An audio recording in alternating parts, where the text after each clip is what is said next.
Hello and welcome back to JLXP. It has been about a year since my last episode, but I brought Aux in, his first world championship, great cast from the LCK.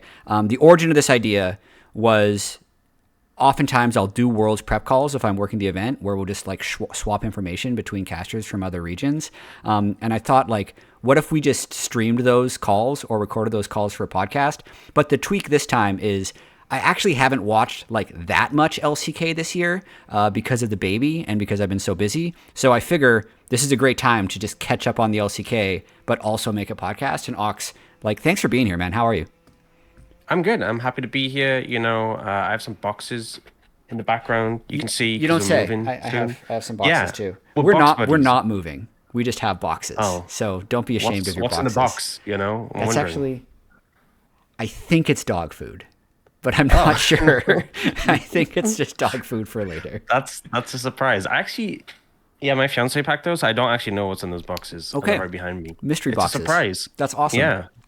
Okay.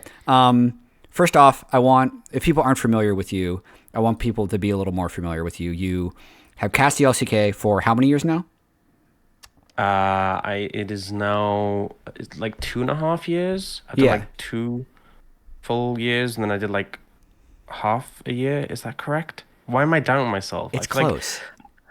I mean, you worked. I I saw you were working at MSI back in like 2022 as well, but you haven't gotten to do Worlds before. It's definitely 2.5. I feel like if you asked me when we weren't recording, Yeah, you it'd be just like nailed it. that.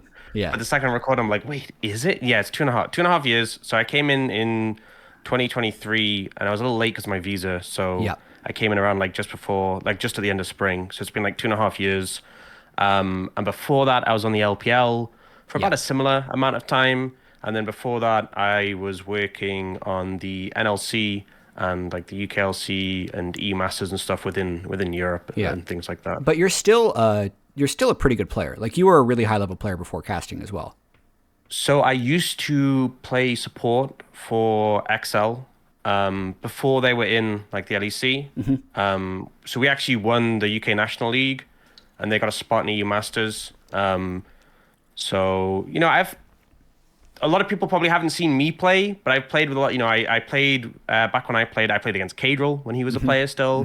Played against Larson. Played with people like Inax. Played against Xmadi.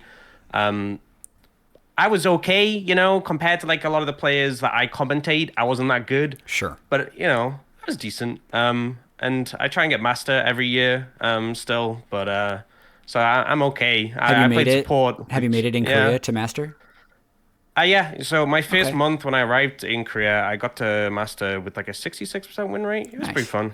Yeah. But definitely a different vibe. Like in EU, it was obviously you could communicate with your teammates and stuff, and I feel like I kind of didn't appreciate that for what it was. And then like my teammates in Korea would do something stupid, and I couldn't do anything about it.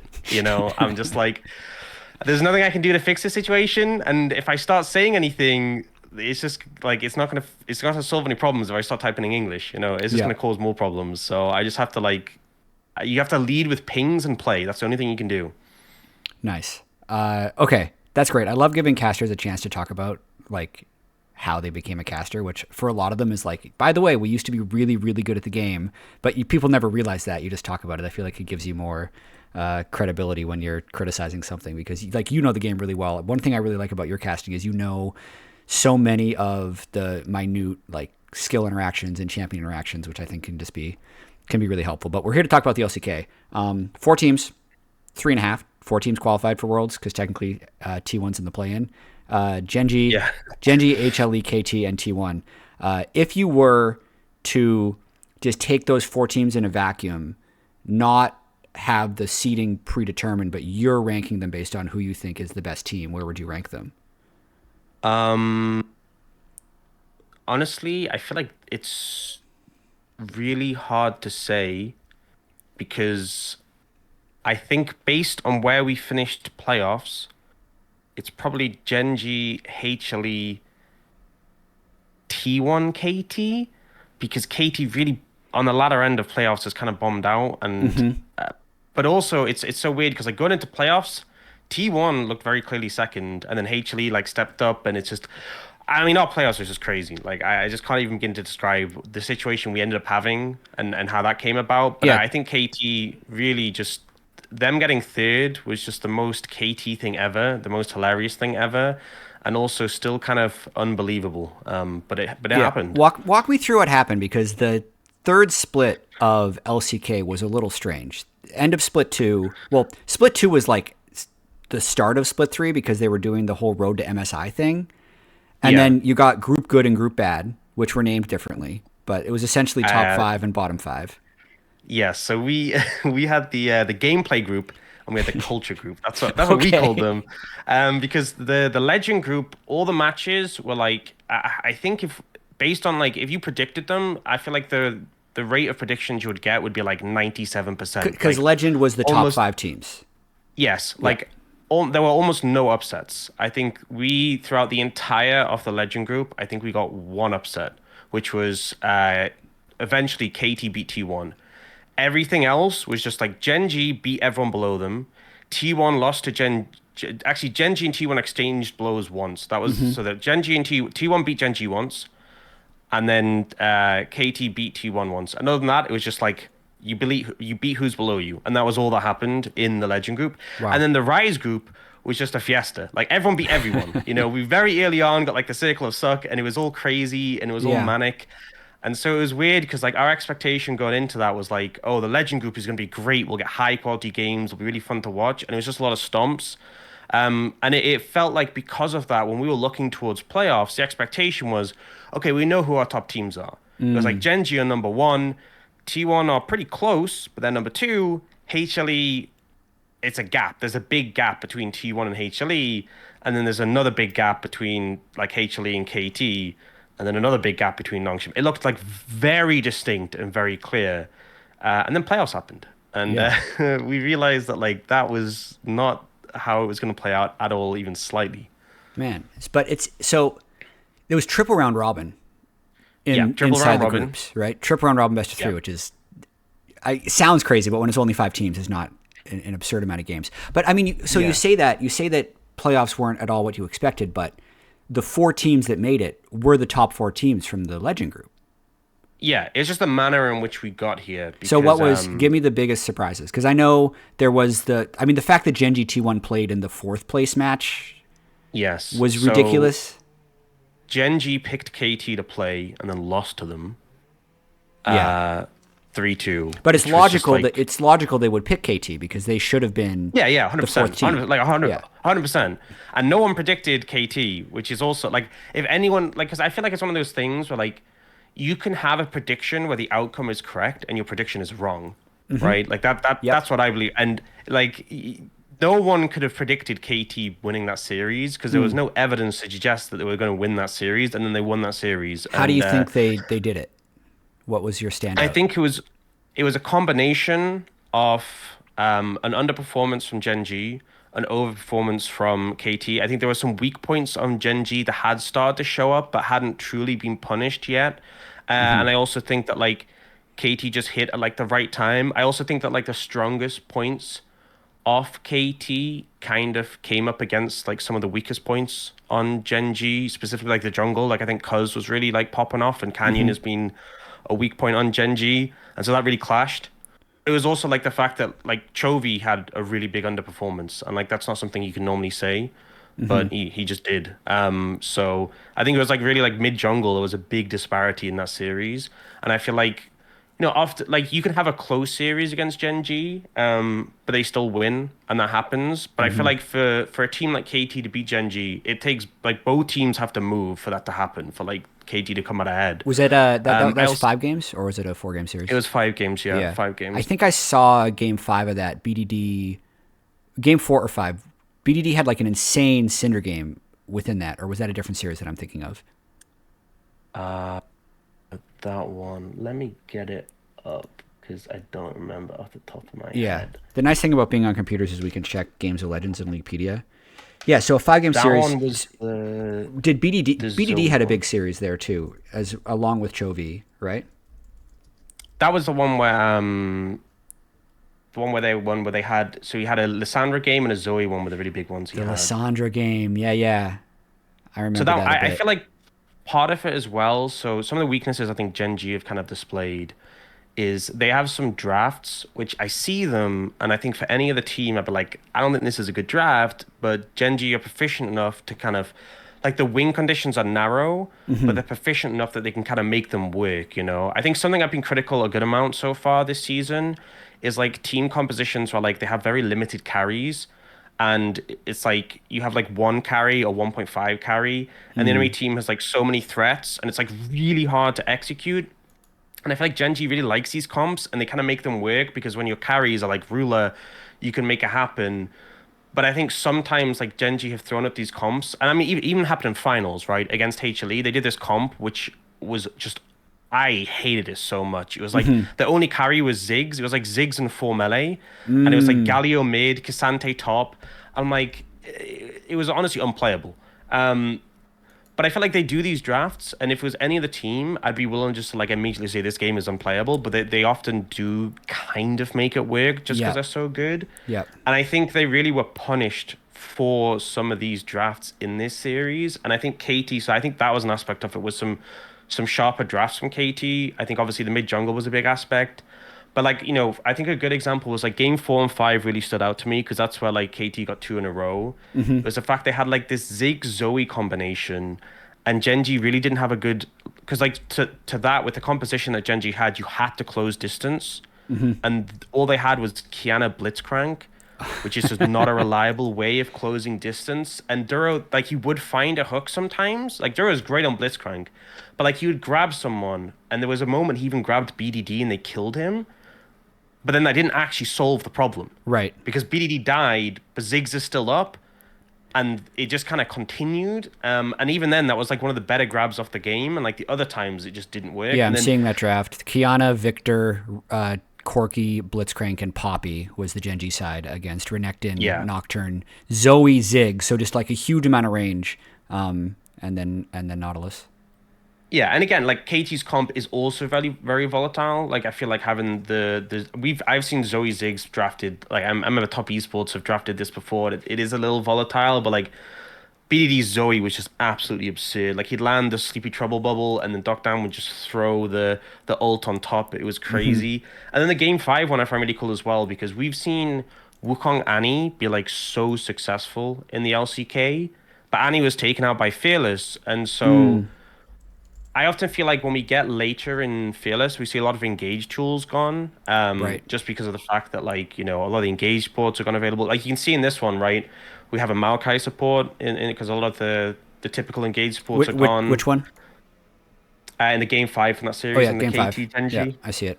Yeah, Um, Lissandra, Maokai, Ezreal, Wukong, and Yorick for KT in their win. And then, yeah, it's a TF, Lee Sin, Rumble, and then Callista Renata for GenG. yeah, Yeah. and this is a sort of a comp that you could definitely imagine Genji really enjoying because they kind of keep you at arm's distance. They stun card you. They stack up the Ren stacks. They have the Renata. And like KT, they'd gone for like the early Wukong pick, which is obviously hugely high priority. I think it was a first pick Rumble to Knight from Perfect because it's one of his better Mm, picks. mm. And like the Wukong alone wouldn't be enough. And then I remember because the Annie was already gone and Wukong Annie's been really successful, but like they paired the Lissandra with it. And BDD, like it was a Hex Soul map, but he just kept Hex skating onto the back line and finding these engages. And honestly, I think just made it work so Yeah, he well. popped off in that game. Because Yeah. the gold was And actually really close. They were even, I mean, it looks like, yeah, that was an insane game 5. I'm looking at it right now. yeah, it was GenG was 3,000 gold up at 18 minutes, into 3,000 gold down at 26 minutes, into 3,000 gold up again at 35 minutes, into losing the game. That's a roller that game was coaster. And then crazy. when they rematched, GenG just 3-0'd them. I do want to zoom out just a little bit, though, because I want to go a little bit team by team before Worlds. That, like, they had this back and forth, but then GenG 3-0'd. In terms of just to set, like, expectations of the best players, performing players from Split 3, like, what about All Pro? How did that turn out? For LCK. So All Pro, well, the first team was all Gen G, which isn't too much of a surprise with the Okay. LCK. Um, my personal wasn't too different. I put Owner first instead of Canyon. Because I feel like Owner was just like on a tear, especially because like we were voting for like essentially everything but the LCK Cup, right? Because it was like a long Oh, it's the split season. 2 to split 3 thing. Yeah. Yeah. Owner in particular in round one and two, there were some games where T1 looked like they only won because of Owner. And I mean, he's had insane form over the course of the year, but I think Canyon as well. His role on GenG, I feel like he's been a lot less active compared to some other junglers. Like I feel like a lot of games, especially the current meta, has been very jungle driven, especially with how strong Sundered Sky is and how you're not really. It's very easy to like gank into take camps. Like you can do so much with your time with how easy clearing is. So I feel like we've seen so many junglers just take over the game completely and just completely snowball, get their first item, be super strong in skirmishes. And I feel like Canyon has been quite focused on his jungle camps. Yep. So even though like GenG have won a lot, I don't think he's always been like the driving force of the team, whereas Ona like always has. So that's why Ona edged above for me. Then second team Yeah, was we top have lane was Doran, Owner, BDD, Viper, and Carrier. But then, like, there, because I think in the LCK, it's very common, like, best team gets first team. yeah, Like, I know that yeah. happened in Split 2 in NA, that happened with FlyQuest, where they got, like, all five. And that, like, rarely happens in NA, so a bunch of people are, like, up in arms about it. But that's, like, very common in LCK, because it's hard to vote. Like, well, if he isn't the best jungler, then why would he be on the best team? Is that kind of, like, the correct way that a lot of people vote? So I've actually looked at the votes, because you get like you get a list of like how the votes actually go, Yeah. and it kind of there's like different voting blocks, right? There's there's a global team, right? There's the Korean like casting team. There's the players and the staff, like the Nice. coaching staff, and then there's the media. And not to like put blame specifically on anyone, but like the players actually represent a huge portion of the voting block, and they very often tier list vote. Okay. So I feel like a big reason why it is quite tier listy is a lot of the players do vote very tier listy, and they represent a huge block. But I also feel like another aspect of it is like if you think how dominant Gen G are, They also kind of deserve it because they were yeah, 29-1, I think, or something crazy. yeah. So if you think about it from my perspective, right? I went almost all Gen G, and I thought, okay, I think Owner was actually above Canyon, right? And so let's say someone else went, well, I went almost all Gen G, but I thought Carrier was more deserving than Duro, which is also potentially a valid argument. Yep. That averages out.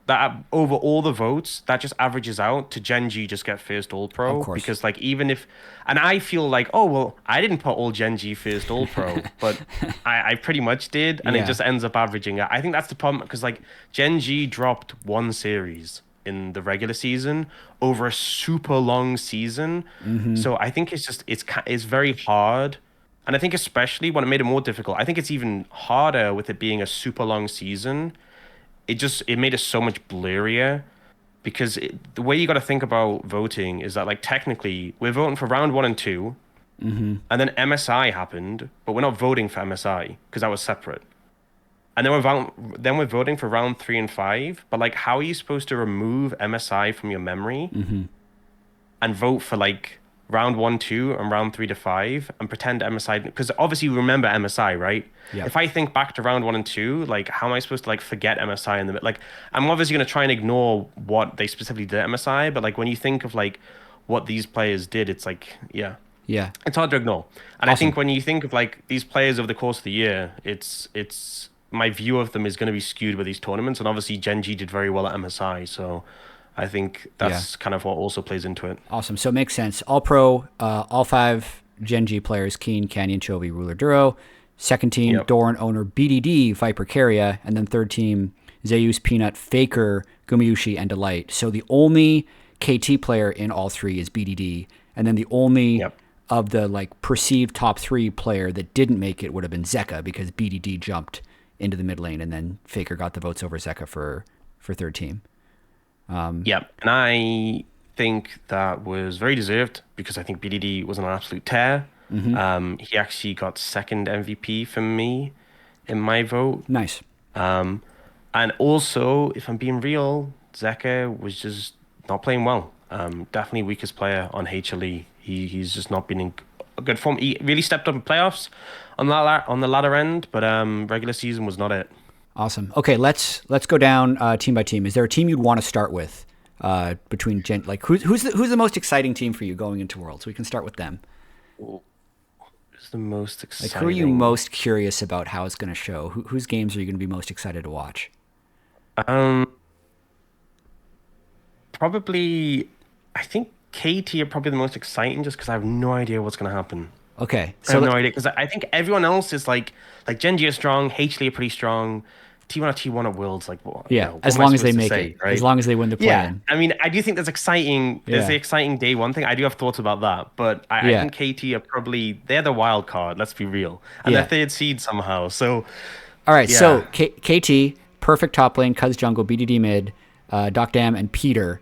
BDD was the like big time carry of this team. Mostly they were mid jungle. What what wasn't clicking for them throughout most of the year that made them the fourth best team? I feel like there was definitely periods where so there was obviously at the start of the year they had Wei in instead of Peter. I think when they brought Peter in, that made a big sizable difference. It's hard to tangibly say. I mean, I know Pia's like he's been pretty solid in gauge picks. Like his Nico has actually been one of the best in the league. But I feel like maybe it's like the sort of that what we don't see that might have been an aspect. Like Mm, it's funny to say, but like Peter has really great vibes. Like he's very energetic. Like you can see that whenever he's like on camera, or you can see that like whenever they're celebrating a win or something. I can't specifically say like maybe it's his voice on the team, but like the difference between them when they didn't have Peter and when they did was pretty big. So maybe that's an aspect. But okay. he definitely was a big contributor. I feel like when he came in, but like his engage picks have definitely been really solid, and I think him pairing up with Cuz has made a big difference. Doctum, his consistency has just leveled up massively. Like he got subbed out for Paddock in round. I can't remember. I think it was round one, maybe, or round three. It was either a start off either split one or split two or split three. Sorry, Right. but at the point, like people, I think people say, I think it was no, I think it was round one, like Yeah, split two. Paddock in Split 2 has a good chunk of games. He's got one, two, three, four, five, Yeah. six, like 8 games logged. Yeah.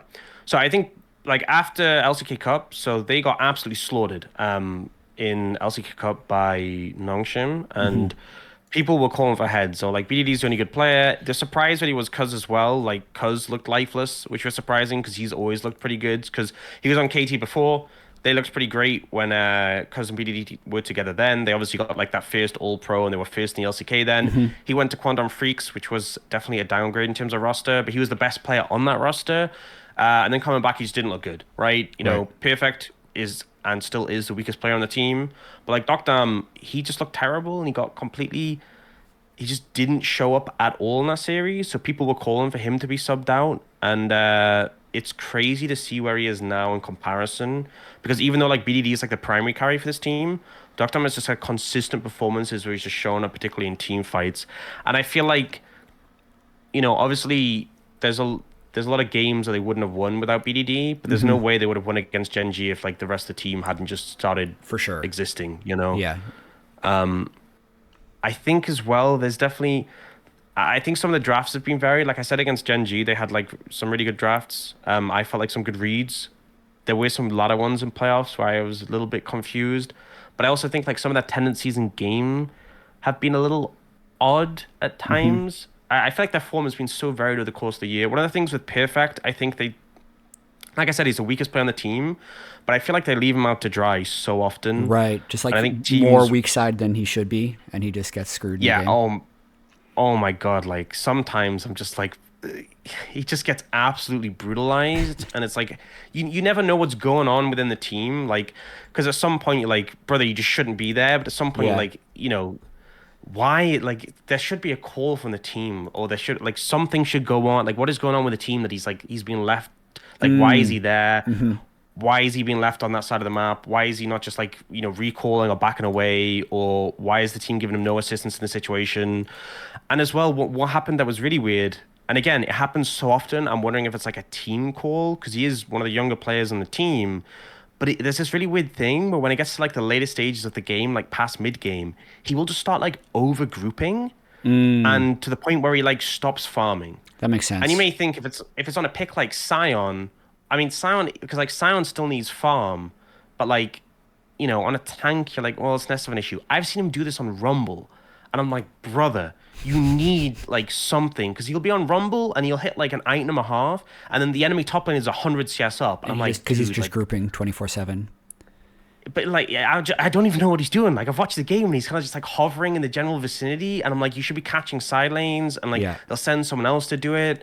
And I'm just like, it's just so weird, and I don't know if like someone else is calling for that, or they just don't trust him, or they're worried he's gonna get caught out if he goes in a side lane. I don't know. It's hard to know what like the internal dynamics of the team and what's led to this. For sure. But it feels like kind of a balance of like they're not trusting him. Yep. To also like he is obviously maybe not trusting himself, or he's the weakest player, doesn't know what to do. But it like.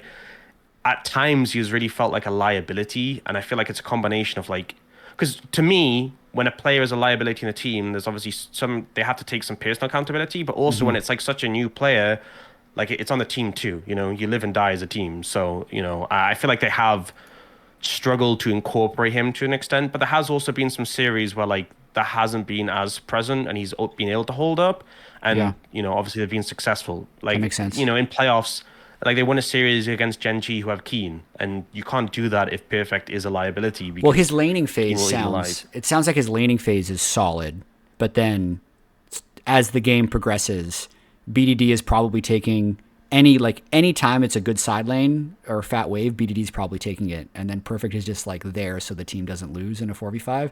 And then it also sounds like they probably play on 2 lanes or like 1 lane more than other teams because they're just like potentially over grouping to team fight, which is just going to leave Perfect out to dry a bit. It's that, and then also, I mean, there were definitely games where like he would be get specifically targeted and punished, and I feel like they would just kind of like leave him there, and be like, no, you just hold up. That would happen in the other game. It's like I feel like if you leave him in like a normal lane state, right? I actually think he's not that bad. Yeah. I think he looked worse than he was just because he wasn't given that normal situation. Yeah. Great. So a little quick recap on KT as well for their whole year. As you said, LCK Cup wasn't great, but it was also a pretty quick tournament. They were like 3rd in their group, but then they just got blasted by Nongshim, and that was it right off the bat. Rounds 1 and 2, which I'm calling split 2, they were 5th, but there were a bunch of teams that were 5th, basically same record as like D+ and Nongshim, but it was just enough to get them to group good, legend group, because in the road in the road to MSI they beat D+, they beat Nongshim, and then they lost to T1 in the like weird lower bracket gauntlet of road to MSI. They had a tiebreaker before the road to MSI, and that got them into the good group. Right. And then it was actually funny because D+ were 6th, so they were in the Rise group, but then they still make it to the road to MSI. So if they had won the road to MSI qualifiers, they could have gone to MSI. They could have won MSI, and then they could have gone back and been in the Rise group. That could have been a thing. It obviously didn't happen, but that was our funniest timeline. That's crazy. It ended at day 1 because they just lost immediately. Well, that's like the timeline of if over in LCS. I'm just going to call it LCS now because that's going to be what it is in the future.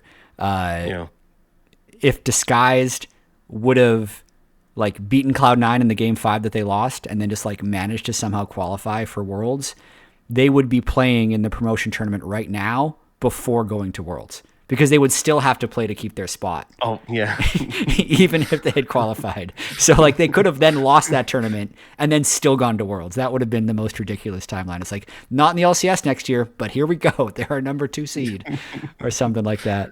That would have been amazing. Okay, so KT got into group good, but then because it was so hard, they ended the year with a 47% series win rate, a 46% game win rate, and then went to playoffs where you mentioned the playoffs were pretty crazy since they did a season play-in, which was essentially group bad, then did their own playoffs to see who made it into the full bracket. That's how it worked?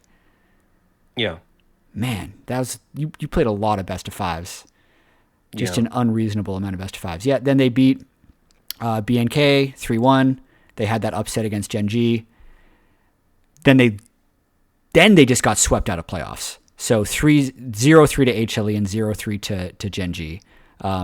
So for their most recent form, how are you expecting them to rebound? I know you're not sure, but like if you had to guess, what level do you feel like they're going to be going into Worlds at? It's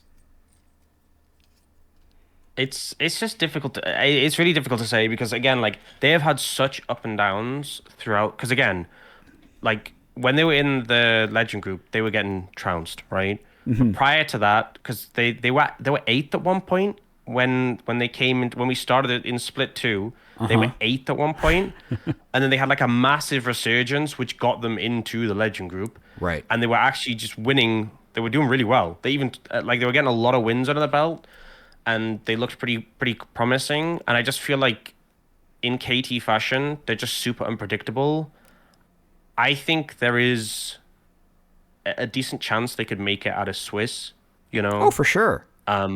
But it really comes down to like because I feel like Swiss is a little unpredictable Yep. when it comes to um who you're matching up against. Like I think they should by all means, right? They given they are an LCK team, given that like the teams they've lost to are extremely good, I think they should be making it out of Swiss. Further than that, I don't know. In terms of the form they're in Swiss, I really don't know. Because like again, if they came into Swiss and they matched up early against like I don't know, even like a top seed from the LPL and they won, it wouldn't surprise me. Especially But because it's also if they best of got one. It's a best of one start. yeah. Do you think that helps or hurts them? Because essentially we've played Fearless for 8-9 months, and now the first Yeah. two rounds, or at least rather until you're getting eliminated or qualifying, you're just whatever your best shot is, best of one Worlds. I know that's a bit of a tricky question to spring on you, but do you feel like they get stronger throughout later series because BDD is so good at all the old-timey picks, like he can throw a Lissandra in Game 5 and he can pop out a Zoe? Or is it, oh, Perfect can just play Rumble and Scion and we'll be fine? I think they've normally been pretty okay even in game ones. I think as well like Cuz has some picks he's really strong on and he can get access to in game ones. I think that like to be honest, it's not so much that consistency across like a series. Like I don't think like they've been good at like later in Fearless and they'll be good early in Fearless. It's more so that consistency like week by week more than like game by game. Got it. That's been more their issue. So I feel like they could again. I really have no idea. They could come in and they could have a great performance. They could come in, they could bomb out, and neither would really surprise me too much. I think they are very much the wild card of the LCK. I think again as well. I'm also thinking about like how like a meta shift could potentially affect them. Which always happens at some point towards Worlds. Although it doesn't seem like the Worlds patch is that crazy this year. Yeah, it's not that big. Fearless has made the dev team much more calm about like OP and strong champions because you play it once and it's gone. So like there's a chance. I know Annie got nerfed, but like if Annie didn't get nerfed, there would be a team in Swiss that just rides like, oh man, they're so good at Annie Wukong, and they could just get that 2 games in a row and suddenly be like into quarterfinals, which is I going to also be really think that interesting. honestly, as much as like Annie Wukong's really good, and I think they would do well with it, I also think I'm fine with BDD like not on like Annie, just because I think like when he's on a carry, it works well. I think on more so like picks that are good for Cuz. I think if like Cuz got nerfed out the meta, I think I'd feel worse, but I think his picks are still strong. So honestly, I think they should be fine. I Yeah. think it just I also think they're kind of a vibes based team, if I'm being honest. Definitely like there was a period where like Peter got subbed out for Wei again. Yep. Because obviously he got subbed in and they were doing really well, and then he got subbed out again. And apparently, from what they said, it was because he was having personal struggles, just because the team were getting brutalized in the Legend group. I think they are very much like a vibes based team, and when the vibes are off, I think they just. Yeah. To be honest, based on how the playoffs went, I think like they won against GenG, they felt like amazing, and then they got beat down by HLE, and they're like, oh man, like we can't win. And then they went in the GenG rematch, and we're like, man, we really can't win. we really can't. You don't want to like. I think they got into their heads because also like with the match against GenG the first time they won the first game, and I think that gave them like they're like, oh, we can win. Like we can beat these guys. I think that gave them the confidence boost, and even like they showed clips of like the comms when they were playing against that first GenG series, and like Cuz and Peter were like screaming, like they were so hyped. So Nice. I think that first match in field in not fearless in Swiss is going to make all the difference. If they get that momentum, if they get like a easier matchup, I think it'll actually. I say that. I think the worst case scenario is if they get like an easy matchup and they bomb it. I think that's actually the worst Right, case because scenario. then they're mental boomed, and then knowing KT, they'll like because what would happen if they bomb the easy matchup is surely in Swiss there's one matchup that's always like really good team versus really good team, and then Yeah. that 0-1 team would probably get drawn against KT, who's already mental boomed, and I can just see them Yeah. going to 0-2 really quick. Okay, really I really think I quick. think yeah, Are sorry. you familiar with? This is fine as long as you're fine just yapping. I love this, but we're like 35 minutes in and we've only covered KT. Yeah. The thing that English broadcast does, and I'm going to leak this to the world, is we do this hero star thing, where hero is like biggest storyline player on the team, and star is like okay, who's actually just the best player. What would your identifications be? And it can be the same player because my instinct would say hero star is just BDD because he has such a rich history as a mid laner. He is their best player based on All Pro. And it's kind of like if you're going to oversimplify KT, it's can BDD carry the rest of his teammates with Cuz being the second best player to success at Worlds. Yeah, I thought about this and I try to separate it, and I really think it is just BDD. I think the ones I thought about otherwise were Cuz and Dokdam, because I Okay. think Dokdam's kind of the unsung hero who doesn't get talked about as much, but I think his glow up and actually his impact is kind of crazy. I think if you actually look at a lot of their like biggest series and their wins, he's actually putting up really respectable numbers. And I think if his name, if he was anyone else, like if you saw players like, Viper or Ruler putting up those numbers, like it'd be talked a lot more. Mm, He's not the primary carry. Like it's still BD. BD is yeah. still definitely the best player on that team, but Dokdam is putting up big numbers. And obviously cuz, you know, BDD and Cuz are working so well as a duo. And Cuz has had some phenomenal series, and that series against GenG, Cuz gapped Canyon like crazy. Like it was a monster gap. But I think the answer for both is still BDD. I think, he's been Nice. on the roster for so long. He is that legacy player. He has such a massive fan base, and he has just been putting on just like such fantastic games.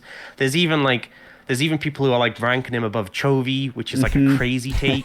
But like, I have this one guy who always spams you on Twitter, and he's like, no, if BDD had Chovy's team, he'd be better than Chovy. This I'm not this is not my take. I'm just saying there is a person who says that there is people out there they have that take. So he's been very hyped up, and he's been playing crazy good. So People I love think he is arguments like deserving of the that. hype. And I think with League as Yeah. well, you can go crazy. People do this in basketball all the time. I don't know if you know. Do you know who Tracy McGrady is?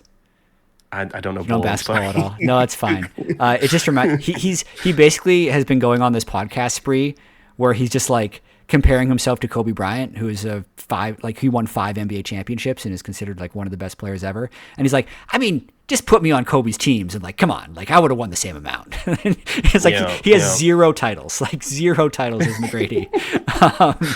But he's like, I could have won 5. Like, give me Shaq, give me these teammates.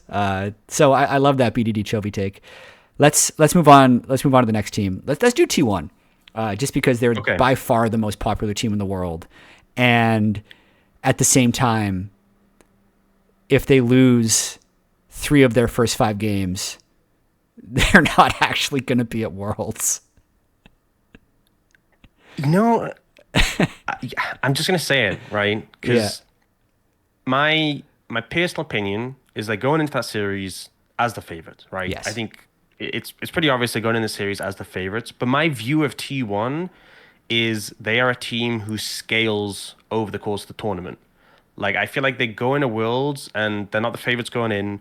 Day one, they're not the strongest team. Even like day three, day four, they're not necessarily the strongest team. But they're very good at like making iterations, adjusting based on the meta, figuring things out. And then we've seen them 2 Worlds in a row. By the end of the tournament, they are the strongest team. So I feel like the fact that they could go out day one for one of the teams who has won the last 2 Worlds is scary. And it's I not feel like they're even if playing they are against favorites. scrubs. Like they're playing against Exactly. rookie. Like Yeah, exactly. So even if I do favor them in the matchup, I feel like the prospect that they are against still a formidable opponent, and the fact that they could lose day one, because if IG lose and they go out, like realistically, what are IG's odds of winning the tournament? Probably not that high. But if T1 go out, that is a big blow for T1 and a massive sigh of relief for every other team in the tournament. Because Yeah. I mean, we saw T1 going in as 4th seed last time, and they still won it. And I know people are like, oh, surely they're not going to win again. But like people said that last time. Last year, it right? was actually kind of unthinkable. Like, people were saying it as a meme, like, maybe T1 could actually win it again. And then they just did. But in terms of their elimination probability, it's like it peaks right away. And then until they play like a GenG level team or whoever the best performing LPL team is, like even that, based on your read of how they scale throughout the tournament, might be like a lower chance of elimination than just the very first match they play. That's how I view it. That's why, to me, it's so scary because, like, you know, it's they have an opportunity. They don't have an opportunity to ramp up for this. And if they have a wrong read on the meta, like again, like I think, you know, I think T1, one of the things that this team and this roster have done so excellently is I feel like they're a team who stumbles so much over the course of the year. We see it domestically, and even it happens at Worlds, right? You know, normally earlier on, but they make these little stumbles, and they're so good at adjusting. I think that's what they do so much, and the players even talk about that as well. They have discussions, and they go, what is not working? What is going wrong? What can we do better? I think a good example was when like everyone else was playing like engaged supports, and Renato was like the premier pick into that, and Kerry was like, no, range supports are going to be good in this. We're bringing those back. And I think they're a really good team at making those tweaks. You don't get a tweak, right? Yeah. You get a tweak like between game 1 and game 2 or game 3 and game 4 or something like that, which is just very little time to turn around. If they come in and they've had the wrong meta read, or they've scrimmed a team who had the wrong meta read, it might be that simple that they were just in the wrong scrim bubble. You could just lose day one. And I think that's really scary, not just for T1, but also for people who want T1 to be at World, which is obviously their fans, but also anyone who, tunes into the tournament because Faker is their favorite player. I mean, we've been on this this is a bit of a tangent, but League of Legends and LCK has been on a ridiculous streak of luck. The fact that they have Faker and that they have T1, like the continuity from 2013 to now, to have your most popular, most prolific player be the same guy on the same team for that long and to win 5 world championships is just, you see it. They continue to build momentum in terms of fan base. Like every single most viewed match is a T1 game. And then I think I saw the stat on like esports charts or something that even the final wasn't as most viewed as the last time T1 played GenG. That could be wrong. I could be spreading fake news, but it's something similar to that. So the one thing I will say is, so the finals was broadcast on Korean television. TV. Yeah. So again, I don't know the details, and I don't think they have the figures released. But someone was saying, and I don't know if this is true, but because it was broadcast on television, people might have chosen to watch it on television instead, and that might have affected it. But basically, from the chart I saw, the finals was ranked. I don't even think it was in the top 5 compared to the T1 series. But again, that might have been a factor in that. For sure. For sure. It's a good call. It was displayed on national TV. So I don't know. I can't confirm or deny any details about that because I don't know the full details. But I mean, we know for sure that like when we have a final, when we compare to like other finals, when it's like a finals with T1 or a finals not with T1, so different in terms of viewership. Let's break down T1 a little bit more because they've had a really interesting year as well. They had LCK Cup where they got eliminated early. Round 1, they lost to HLE. HLE went on. Another crazy story is HLE like winning first stand and then being fairly irrelevant for the rest of the year, but still really good. So like I can see HLE just randomly winning worlds, but that's a different story. T1 then technically finished second in Road to MSI because they never got a chance to play GenG since GenG just auto-qualified after winning the best of 5 against HLE, and then T1 ran the gauntlet lower bracket, 3-1 against KT, 3-0 against HLE. They get thrown into Legend Group. They end the year with pretty much exactly the same win rate as HLE towards the top of Legend Group. They go into playoffs. They narrowly beat DK in round 1, 3-2. They get swept by HLE. They then have to run the lower bracket. Which one was the Rammus experience? Was that was T1? That was T1 DK, where Barrow picked Rammus. Honestly, why is this player, man? It's just he is. Wait, so hold on. Unique. I thought that was a game 5 Rammus, wasn't it? It was game 4, but like Okay, they sure. got knocked out after Yeah. that. Like it was game 4, and then they got knocked out. It was so He just whips out Rammus, dies 9 times. T1 moves on. Okay. Yeah. And then they lose in game 5 to GenG. So they actually are really competitive against GenG, and then GenG goes on to go 3-0, 3-1. So it's really hard then to put a pulse on how good they are because of that 3-2 they had against GenG. It's more that they lost. Yeah, like KT beating GenG threw a huge wrench into the whole seeding process. Oh yes, it did. Yeah, my God. It completely spanned things. And this was kind of the only real scenario we got like T1 and 4 seed was like that KT victory. So, and then also the fact that like HLE beating T1 as well. Like obviously it was a 3-0. It was a very convincing win, but like that was not like established precedent because based on what happened in the regular season, there was a good chance that like T1 just beat, like the expectation was T1 was going to beat HLE. Even like we spoke to Zeus after that series and like he was so happy that they won. Like he wasn't sure they were going to win. He was like, they were really nervous after Road to MSI, like after everything that happened then, because obviously that they had like a really rough defeat then. So like the fact that they got that win was like huge. And T1 obviously, I mean, they still made it right, but yeah, I mean, they to start off, like their year has been very Tumultuous. Tumultuous, yes, all over the place. I think so. The LCK Cup was very controversial. Yeah, can we dive into that a little bit? Like, are you? Yeah. Cool? So this is the stuff that I'm interested from your perspective. There was the whole Guma Smash thing, where they're playing Smash throughout a lot of LCK Cup, and people are sending trucks to try and get Guma to play. But then even before that, there was the fact that Zeus is the only player of the back-to-back world champions who didn't resign, and they bring up Doran. And that seems to still be a contentious issue to this day, that he's not on the team. So talk to me, let's start with the Zeus thing, because I know there's been a ton of reporting on it, but I haven't stayed really up to date on what the current level is. Or is it just too much like he said, she said stuff? There's a lot of stuff that's come out over the course of it. You know, there's been statements by there's been statements by like Zeus's lawyer. There's been statements by T1 and on their half. I don't want to get like too into the weeds with like who said fine. This and that. Yeah. But essentially, the kind of final thing is that like Zeus potentially would have stayed with T1 if they'd met his demands. T1 was like here and there. They didn't come to agreement. Is the end of it. Obviously, HLE offered a lot of money. Zeus went there. Zeus got T1 got Doran instead. And I think the way it kind of developed from there is my outside perspective, my read on it, this is my personal opinion on it, is that like, you know, when I think of Zeus as a player, I think of him as that like quite resource intensive carry player who like wants to get counter pick in a lot of situations. You know, you give him the right matchup, he takes over a game.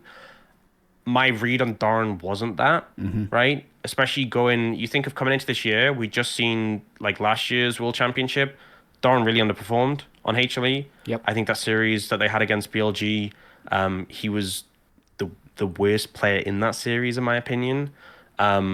So my read on the Guma Smash situation was kind of, they viewed Smash as a player you funnel resources into, and he's like a specialist on picks like Zeri and Kai'Sa.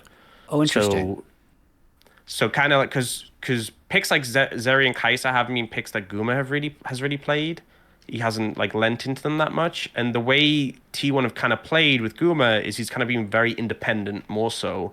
And he's been very good at playing, especially like even when you look at team fights, like when I think about a team like GenG, especially when GenG had like Pays, they would give Pays tons of resources. The team fighting would be very like almost death ball-y, very front to back. You know, it'd be like you couldn't break through. Whereas T1, it's almost like they're approaching from 5 different directions, and like Guma's almost like by himself sometimes. Yeah.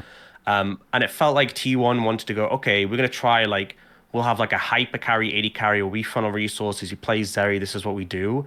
And it felt like, again, this is my personal interpretation on why they'd go for This is this, really interesting. Yeah. is because they had Doran instead. This is why they wanted to try Smash. And when they started things off in the LCK Cup, it looked like it was going positively. Now, obviously, when it got to that series against HLE, two things happened. Firstly, they obviously lost. But what I will say, it was super close. Like game 5, they actually could have won in the sense that they went for the game end and it was only Peanut up to defend and he got slept by a Zoe bubble. And then I think Carrier like woke him up accidentally and then he could clear the wave so they couldn't end. And they could have, but the thing is, they could have just gone for Baron instead. So Right. there's a lot of, they were so close So to ending close. is what I'm trying to say. Yeah. And they ended up losing that one, but it was single elim because basically how the LCK Cup worked is it was like they were both in groups, and the groups it was like a group battle system. Uh-huh. And even though HLE and T1 did good in their group because their group lost, they ended up in like facing off in single elim. So T1 lost against the eventual first stand winners in the 5th, 6th match, which obviously felt really bad. The other thing is that Smash did underperforming that series, right? Yep. And the thing I will say is that, like, you know, another player who didn't do that good in the LCK Cup was Duro, right? And he's grown so much since then. So maybe if Smash had stayed around, maybe Smash would look really good by this point. We don't know. We But didn't at the get to same see 'cause time- obviously they didn't stick with Smash. Yeah, that's an interesting. I like that theory of it was like actually purely gameplay related because the like conspiracy theory or the outside is like, well, Guma's really expensive and Smash is going to be cheap, and maybe they either want to trade him or trade Guma or move on because basically we've seen nothing but Guma ever since that moment. And like to me as Yeah. well, like, and this is more of a, you know, an outside thing, but when you win back-to-back world championships and you resign, I kind of feel like the job is yours until you lose. So there's like that Yeah. element of like earned respect versus the team wanting to try out Smash. So that just sounds like an interest, it was such a weird, difficult to read Yeah. situation. I think a lot of the fans felt that way, and which is why they were so outraged that like this player has won them 2 world championships and they're subbing him out. And I think that's why they were very upset. And I think, again, this is my personal interpretation. I think losing Zeus was so late and they were kind of panicked and like, Oh, true. Okay. and they were like, guys, we've lost someone who is like a big carry for our team. How are we going to operate without it? And they were like, well, let's theory craft. They were like, hey, what if we do this? Let's try this. And it's the then LCK obviously Cup. It doesn't matter that much. Yeah. Yeah. And obviously, you know, fans were upset. I think based on what we saw is like they wanted to try it for a bit longer, but the call was made, no, we're going to put Guma in. And I think now with things having played out, I think, I mean, it's obvious based on T1's track record, based on the fact they've won 2 worlds, based on how things have played out and the form that T1 reached at MSI. Because again, like they went to MSI and they got to game 5 in the finals. It's very clear that this team, this roster they're running with is capable of winning, Yeah. right? If you go to game 5 at MSI, you can win worlds, right? That is how I view it. So I think they're, again, if my read is correct, they were concerned with losing Zeus. They needed like a hyper carry, like Zeri's Kai'Sa specialist. I think that's kind of proved that, you know, they don't. Yeah. But again, that's just my interpretation.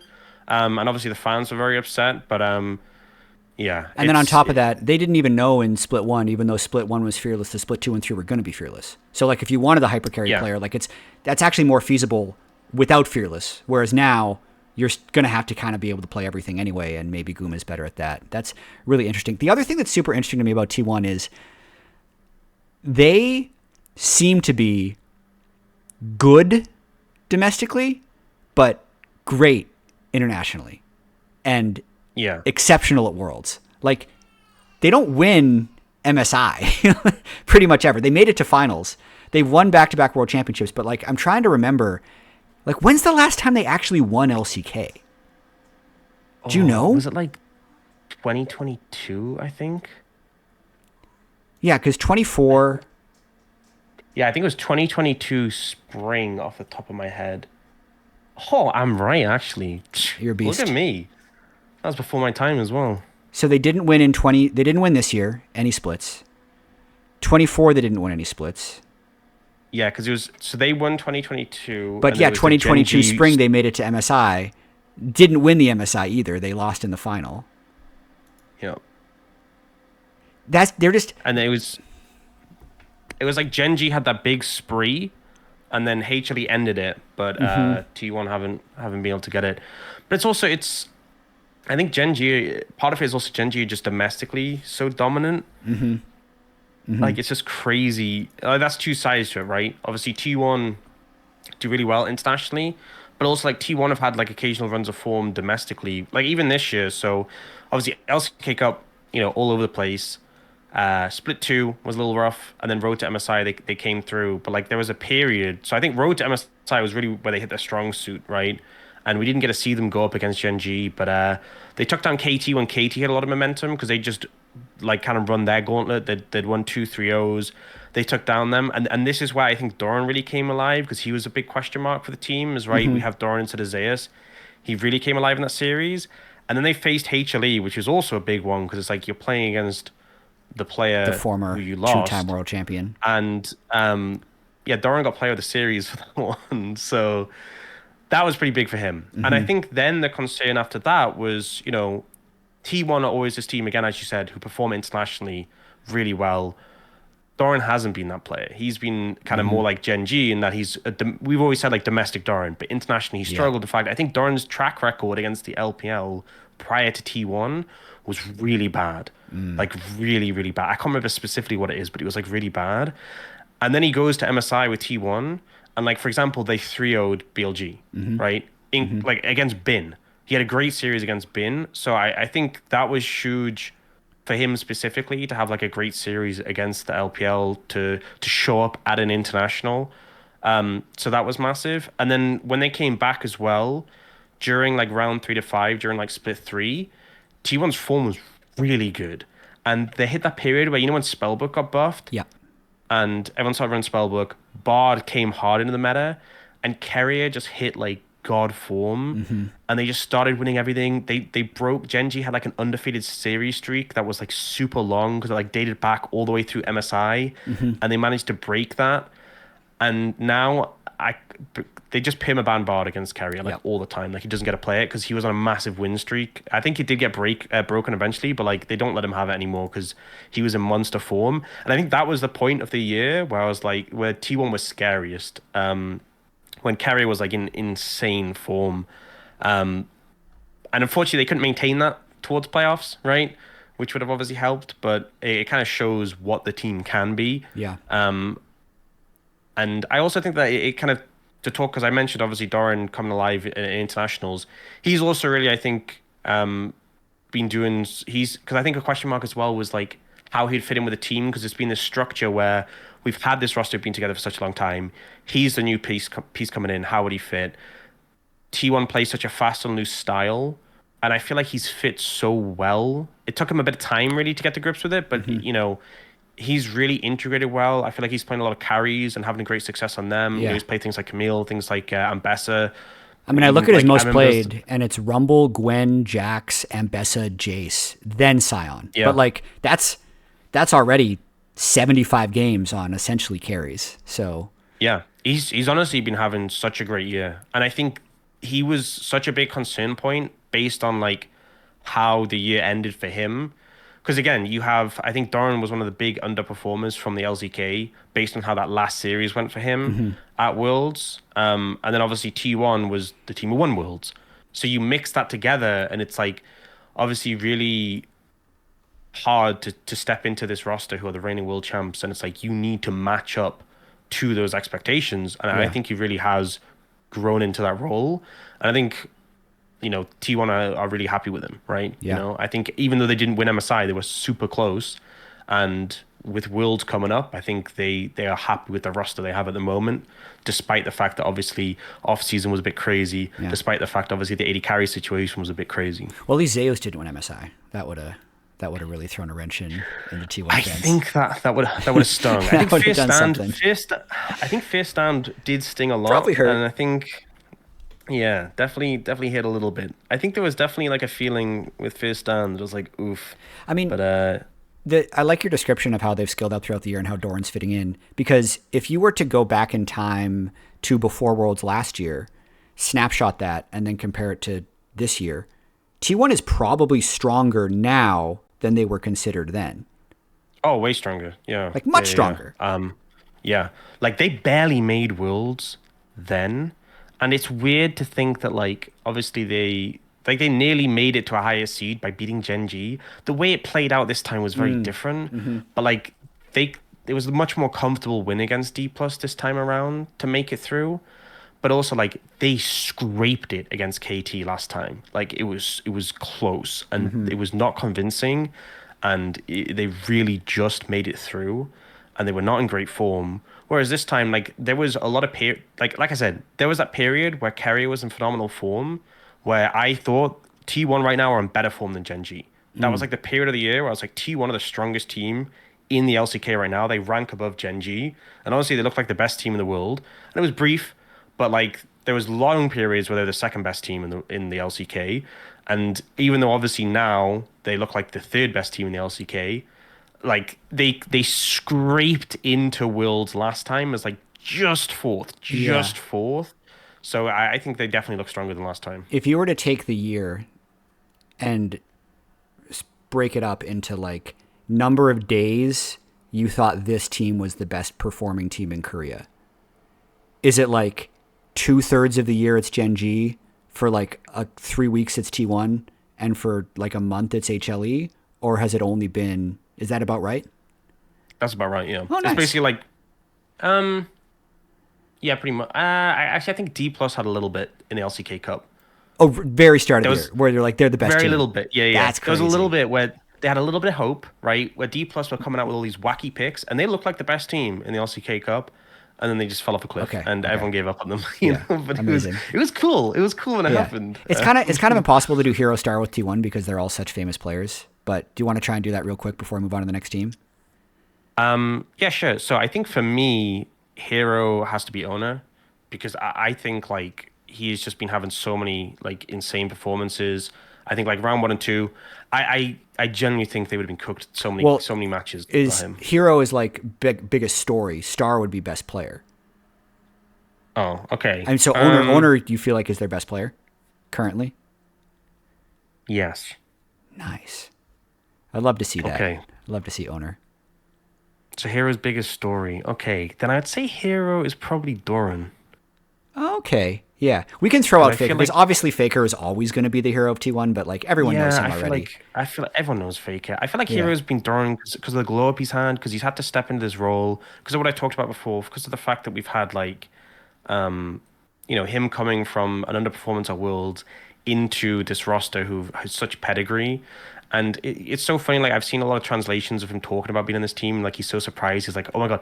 Like this is the facility. This is the cafeteria. This is the food you get to eat and stuff Hmm. like that." I think I even saw he's like, I'm not sure if I think it might have been him who's like grown a jersey size since he's been at the team. And someone was joking like, "Yeah, like the food's that good." I think it was him. Don't quote me on that. But like he's been having a great time, like really like appreciating like he's at such a fantastic team. But like I think he's really in this spot. And I think it was obviously a situation where like he felt like he was taken because he was the available option when Zeus Mm. wasn't. But I feel like he's proven that he deserves this spot more than anything. So I feel like that's why he's the hero. And the star, I mean, Owner has just been in phenomenal Yeah. form. I think like there's been like two periods. There was the series against HLE when they got 3-0'd, where Pina did gap him. And there was like a 2 or 3 week period in round 3 to 5 where he was a little bit off his game. And that's it. That's Mm. it for me, where I feel like Owner wasn't just the best player on the. Oh, I mean, I guess there was like the carrier moment where carrier was popping off. But other than that, like Owner has just been the best player and he has just been like on monstrous form. There's been some like Xin Zhao plays where he's just been like absolutely monstrous. There was the series that got them to Worlds where like Lucid's been in really good form, and I felt bad for him because like he's a phenomenal player, Mm. but he just got absolutely bullied by Owner. Owner was just styling on him. And normally we talk about like Owner Worlds form, like Owner comes in a great form of Worlds. He's been in Worlds form all year long, so definitely my player to look out for. T1 sounds very exciting, and we just spent a bunch of time on them for them to just get like swept by IG and just be out of the Dude, tournament, which is that would it's be the too craziest stressful. timeline. It's too stressful. I have to apologize. We're an hour in. I thought we were going to be an hour for 4 teams. Do you need to leave soon? But should we speed it up for the last 2 teams? It's okay. It's okay. I'm a Okay, yapper, and I knew this was gonna happen. I appreciate it. Let's go. Let's go HLE. We'll save GenG for last, who's probably the favorites. HLE. So Okay, for we're waking me, up in seeding order. their their year is so strange because they got Zeus in the offseason, which was huge. Yep. They Yeah. win first stand, and Yeah. then they've been in both finals, right? They were in the road to MSI final. They lose back-to-back best of fives to not make it to MSI because they lost to GenG and then T1, correct? Yeah. Yeah, and then they lose this final as well. So like it's really easy to not consider them on the level of T1 or GenG, but they've kind of been on that level, if not a little bit higher, throughout most of the year. No? They've been so weird because like they started super strong, right? LCK Cup, they looked great. We were like, okay, this team is in phenomenal form, and I had some concerns about. Actually, no, it was actually the very start of. I remember this specifically because the very start of LCK Cup, we had an episode of the Pog State, and I said, you know what? I don't think HLE are gonna do that well on Fearless because Zeka has a short champion pool. You know, he's a specialist. The light, you know, he's really good in engaged champions, but out of that he might struggle. You know, Peanut's got his picks he's good on, but he's more good on the tank picks. What if he gets punished on that? And I just think maybe when we get to the best of fives, they're not going to improve because they've been struggling a little bit, right, in the group stages. And then they got to best of fives and they murked everyone, so I look like an idiot. So that's why I specifically remember that because I looked like an idiot. But they just murked everyone and they looked great. And especially Zeus, I think then there was a lot more range tops then. He was playing like Nidalee top. He was bringing out like the game five Olaf as well. It just felt like there was occasions where he eyed up the comp and it felt like the comps were lacking like DPS. Although like the high DPS like picks had gone out, like, you know, your mid laners who just put out the consistent damage and he just would bring out the Olaf and they just couldn't deal with it. And yeah, they took a lot of series to 5 games against like GenG and T1, and they got there and they looked really good. And they came back. It was at the start of round one, so split two. They got bopped by GenG. No big deal, that happens. And then they had a decent run, and Zeus was having some good momentum. Zeus was looking pretty good.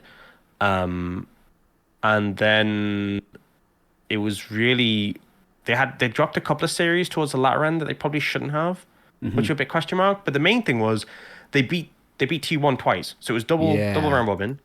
They beat them twice 2-0, right? So they convincingly beat T1 twice. So you're thinking, right? GenG, HLE, both of them, right, are two likely MSI candidates. And that's what our expectation was going into the road to MSI. And then we get to road to MSI, and HLE go 2-0 up against GenG, and we're like, oh shit, okay. I guess HLE they're just big dogs, right? They're just the best of five They're team, just gonna right? golden road time. Like they're just gonna do this now. Yeah. Well, like, you know how many times Zeka's won a game five? These guys built, and then they get reverse swept.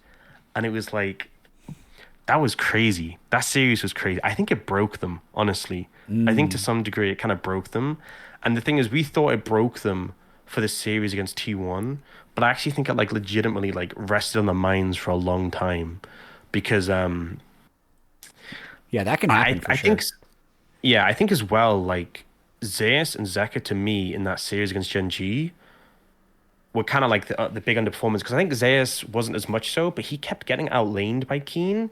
But in the first 2 games, was still showing within team fights. But it felt like Keen just had his number when it came to the laning phase. But Zeka was just like that was like the beginning of like his down slump in form, and it wasn't just Chovy crushing him in lane because I think Chovy crushing someone in lane is not like new information or anything. Like Chovy was like, you know, had a big lane advantage, but also like Zeka would go back to his comfort, like his Yone, and he was just like a liability. Like he was getting caught out. Like I remember specifically, he got like caught out at a pivotal moment on the Yone, and it gave GenG Mountain Soul, and I was just like, brother, like this cannot be happening. And they lost that, and then going into the T1 series, you know, yes, they got reverse swept, but they're still a very strong team. They hadn't dropped a series at T1 in a long time. You know, they still should be. It was still expected to at least be a close series. They got slaughtered, and game 3 in particular was like so insanely one-sided. It was that sort of game where it was like, it was hard to watch. You know, it was like, ooh, it was like it wasn't a perfect game, but it was that sort of game it was like close to, and you're like, man, like this is like they were one game away from going to MSI. Like they could have 3-0'd GenG Yeah. and gone to MSI, and we would have been so hyped. And We'd be then who like, oh my knows? God, they're the best team in the world. They won first stand. They got how the Zeus pickup was the greatest pickup of all time, and then they get they get 3-0'd by T1. Like it's just crazy. It's like that third game just completely, and they just never It gained just it back. And the thing annihilated is, them. they didn't go to MSI. They then went to EWC, where I think they got beat by AR in like a best of three. I think that's what happened to them there, and they just, they lost that, went home, and they went to split three, and they were like the middle Legend Group team, where like they'd lose to T1 and GenG, and they'd beat KT and Nongshim, and that's all that happened for the whole of Legend Group. Right. They got a game or two, I think, of GenG, but never a series. And they lost a game against KT. KT nearly beat them, but nothing else. They never won a series against the teams above them. They never lost a series against the team below them. That's all that happened. So like, our opinion of HLE was like, they're just sleeping. They're just They're just there. hibernating. Yeah, they just They exist. just they just exist. It was literally that. It was really weird because we were so hyped for them when they obviously won LCK Cup, and all the way up to like it was like right at the top of the mountain when they were 2-0 up against Hmm. GenG, and then they just fell off a cliff, and then they woke up for playoffs. Playoffs was like the big turnaround where they just pulled out the 3-0 against T1. What do you think in that Yeah. 3-0? What came back together for them? Like, because So they were dominating at the start of the year, and then they picked it up a bit at the end of the year. So I think for me, something. So we spoke with Zeus after this. We had an interview with him, and he said that they had a lot of time to prepare between like when they last played and this series, and they kind of did a lot to think about the matchup against T1 and what Hmm. to do, and it felt like they'd done a lot of preparation. I think particularly like there was one map they had. Oh yeah, I'll get it up Yeah, I can specifically pull it so up we too. have it. HLET1, the Um, sweep. do, Yeah, do, do, do. I mean, do you want game one, two, or three? It's game two. Yeah, they have Ambessa, Vi, Rise, Ziggs, and Rel against T1, who's running Pantheon, Annie in mid jungle, Gwen top, Actually, and Zaya honestly, Renata. I'm looking at. I remember it was all three drafts. I think they had pretty good preparation in. Mm. So I think game two in particular, because the Ziggs was the last pick, and I love Ziggs. Don't get me wrong, but it felt like they'd kind of telegraphed a Zeri pick. So Zeri Rel had been super popular. Ruler had been playing it a bunch. Like Ruler had gotten like a penta and a quadra in the same game playing Zeri Rel. So Honor Life Esports picked the Rel on four, and T1 went Zaya Renata because like, oh, he's gonna pick Zeri. We'll pick this. We know what the game plan is. And they went the Ziggs, and the game was just instantly unplayable because like Mm. Zaya Renata into Ziggs, you cannot play that. The game one, T1 went this dive focused composition with like Guma as the solo carry. And Yep. then Honro went like double bruiser mages because Zeka went that cringe Seraph's Rod of Ages build On with Oriana. Zhonya's. Yep. And then Zeus went obviously Leandri's, Bloodletters, Zhonya's. So like you just had these double bruiser mages. And so like even if T1 killed Viper, which they did occasionally, you had these Yeah. double bruiser mages just running around, shredding the tanks, and Guma could never kill Viper and then cleanly disengage and keep damaging. And then game three as well. I think this was the first game we saw the Viper swap, as it was coined, which is Right. funny because it wasn't Viper who did it first. I think it was WE who did it in the LPL. But the first LCK player who did it was Viper in this game. Yeah. But they swapped Viper top, Yep. level one. So they had that extra level of preparation in this one. But also, like I look at this draft, and I think the Smolder into Yunara is a great matchup. But also, like we've never seen Kiana be useful at all in the LCK Mm. since it came back. Hmm. But I just think like the level of preparation they had, like if I feel like all three games they had a big draft edge. I feel like the Viper swap that came in game three was massive. I feel like Zeka had a really good series, which is important because he's been the biggest underperformer. But also Peanut was really proactive and alive, which has been a while since we've seen him have that. Like to me, when Peanut won finals last summer against GenG, a big reason for it was like I think Peanut's at his best when he's setting a really fast pace to the game and he's making things happen constantly. That's when he beats out Canyon in particular, because Canyon is generally more jungle camp focused, and he's like, I have strong lanes, they do their thing, I get to control the camps. When Peanut's like, I am making things happen, Yep. that's when he's at his best. And he was really doing that in this series, and he just didn't let Ona really play his game. And so Ona, Yeah. who I've been praising so heavily, just kind of got shut out the game by Peanut. So I think really a big factor was the mid jungle being present, which has been absent, I think, so much for Yeah. HLE. But it was a massive shot for them. I mean, it's really interesting going through the drafts in this series, just like as I'm looking at T1's composition, I know you were talking about, just going back a little bit, about if T1 has the wrong read on the meta. It feels like they just had the wrong read in this series. Like, yes, Yeah. HLE drafted them well, but like if I look at the team comps that T1 put together, especially in game 3, which is not like that deep in Fearless, playing Gragas, Kiana, Cassiopeia, Yunara. I know Yunara on this patch was like way more OP, but Yunara, Rakan, like I just haven't seen those 5 champions together like the entire year. And then I look at all 3 of the HLE team comps and they all just feel cohesive. Yep. So definitely just an element of like draft and meta read that could have contributed to HLE winning this one.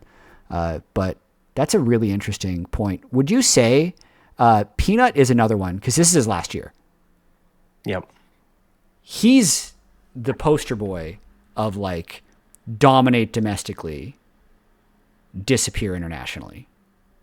Yeah. That's got to be a concern, especially with maybe the added pressure of this being his. Not only he already has a difficulty traveling with his game, now there's the extra pressure of it being the last time he gets to travel with his game. But on the flip side, he's got Zeus and Zeka on his team who've both won world championships.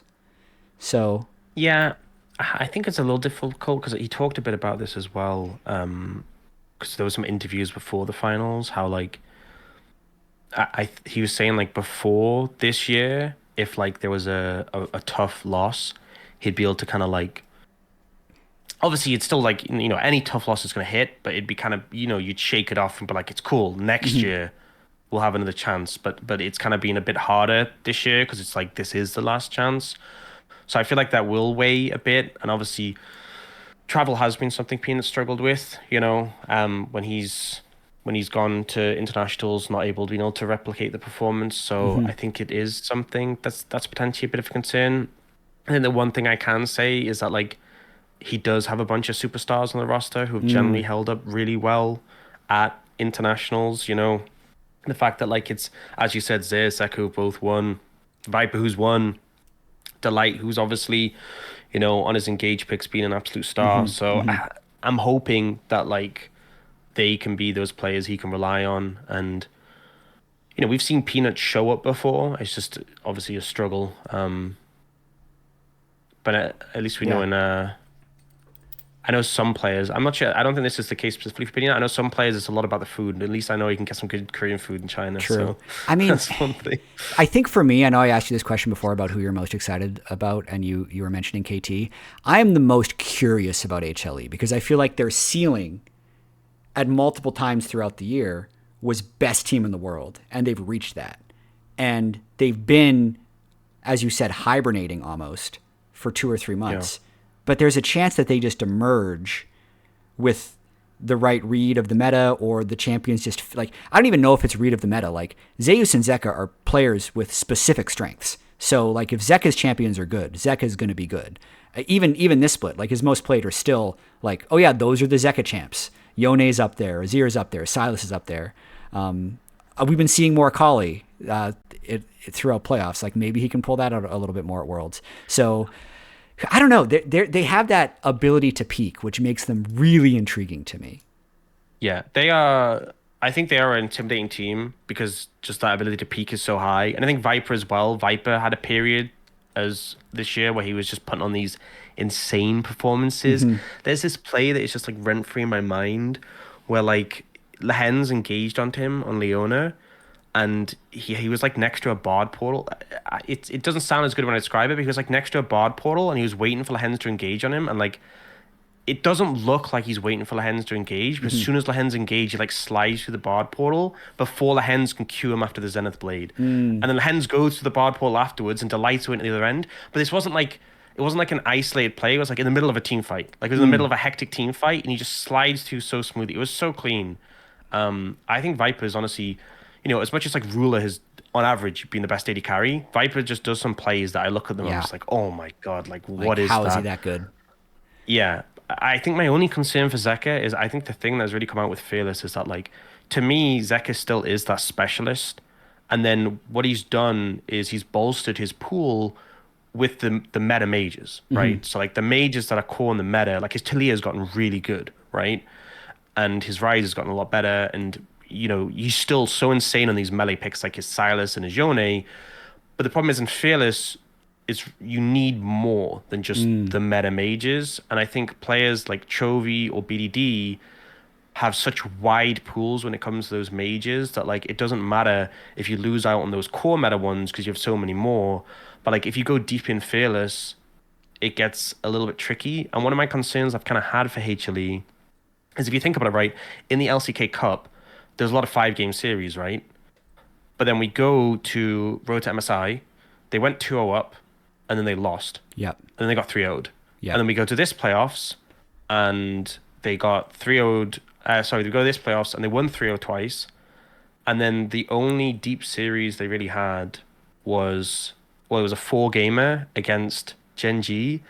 And the only game they won against GenG, I'm going to be honest, I'm going to be brutally honest, the game, sorry, they won against GenG. GenG just drafted the worst composition I've seen in a long time. Game 3. I mean, it sounds like you want to double down on your take that you said in LCK Cup that they're weak in best of 5. Just because they won LCK Cup doesn't mean that they're not weak in best of 5. If now that you have more data, it sounds like it backs it up a little bit.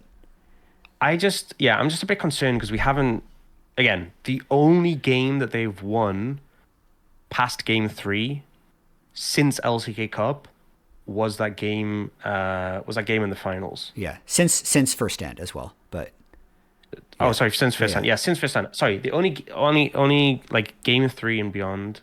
Sorry, not game 3 because that is game 3.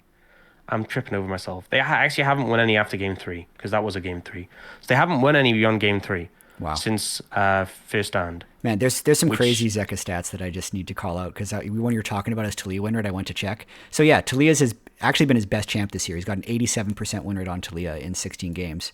But then he had this Akali game at first stand against top where he did 1,339 damage per minute, which is just absolutely incredible. He was 14-2. I think this is when Top Esports was in full free fall, but still. Yeah.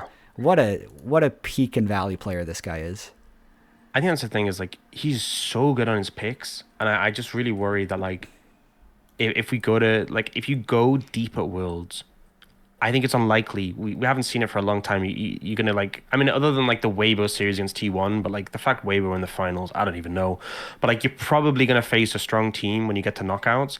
It's probably not going to be 3-0. You're probably going to have to go deep in Fearless, especially with it being Fearless, right? Fearless is forcing longer series from what we've seen.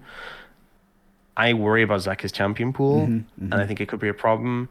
I also think that, like, Peanut, I think one of the things, as much as Peanut can play these bruisers, I feel like he's always been comfortable, like, switching back to these tanks, like being able to just go, oh, I'll just slam a Sejuani, or that. And also, pre-Fearless, in a different meta, we used to have a period where like Maokai Ivan, there was a LCK playoffs where like Maokai Ivan were banned every first rotation against Peanut. It's like imagine you're playing playoffs and your first 2 bans are just Maokai Ivan against Peanut every single draft. Like how crazy is that? But with Fearless, even if those picks were meta, you'd probably just let them open and let them get cleared out, right?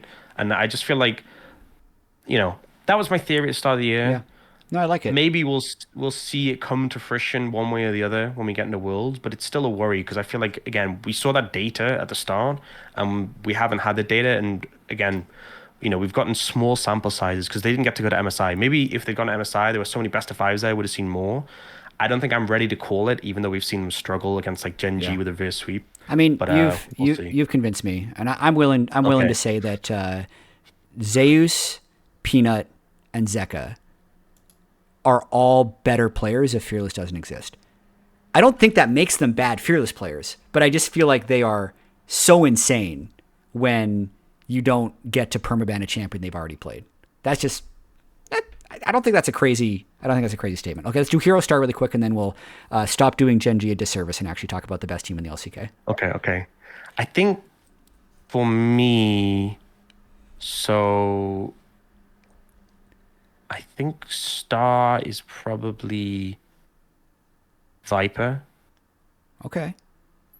I think he's just been like, I think there's just been so many. I think one little caveat. Here's this thing he does where like he will just try and all in the enemy AD carry in the mid lane. Like the enemy AD carry, they'll be like contesting wave mid. And like, you'll think, oh yeah, he's on like Lucian, so he'll like, he'll try and all in. No. He'll do this on other picks. He'll do this on like Corki, he'll like Valkin, Yeah. or like on Jin. He'll try and all in the enemy AD carry mid, and then the enemy team will be there and he'll die. This is my one caveat. If he'd stop doing this, he'd be perfect or close to perfect. But other than that, he is like mechanically so cracked. And I feel like when I watch Viper, I'm like, man, this guy is just so crazy good. He's so exceptional at the role, and honestly, I feel like I love AD carry. I love high level AD carries. I feel like when I was an LPL caster, I was so drawn to Jackie Love. Obviously, he had his moments, but like he was a phenomenal player, and I feel like Viper just there is some stuff he does where I'm just kind of like speechless when I see it. So he's my star. For my hero, I think it's Zeus, right? Because I feel like the storyline for him is he's left T1. He is the only reigning world champion not on that roster. We could see a situation where day one of the tournament, he's the only reigning world champion left in the tournament. Who knows? And I also think that like, T1 as an organization are fighting to like, hopefully get the three-peat and hopefully like, protect their title and everything. Those 4 players and that organization. But Zeus kind of has to do that alone, which is obviously a big challenge. Because at the end of the day, he is also looking for the three-peat, and it's a big ask. That's amazing. I think Peanut as well with his final worlds makes them extra exciting. That's also a big one too. Peanut with his final worlds.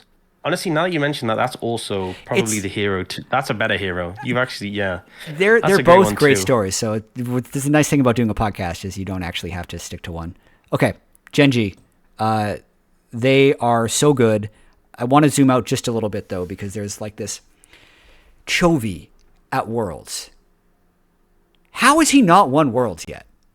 Like, he's like the only player who it becomes this big knock against him that he hasn't been able to win Worlds, because if we were just talking about GenG being domestically dominant and how weird T1 is that they win Worlds but don't win LCK. Like, if you were to just take, I can't say entire LCK career because really early on Faker was also incredibly dominant in LCK, but if you took from like 2019, 2020 onwards, like Chovy has just been, he's ran the LCK for half a decade, pretty much.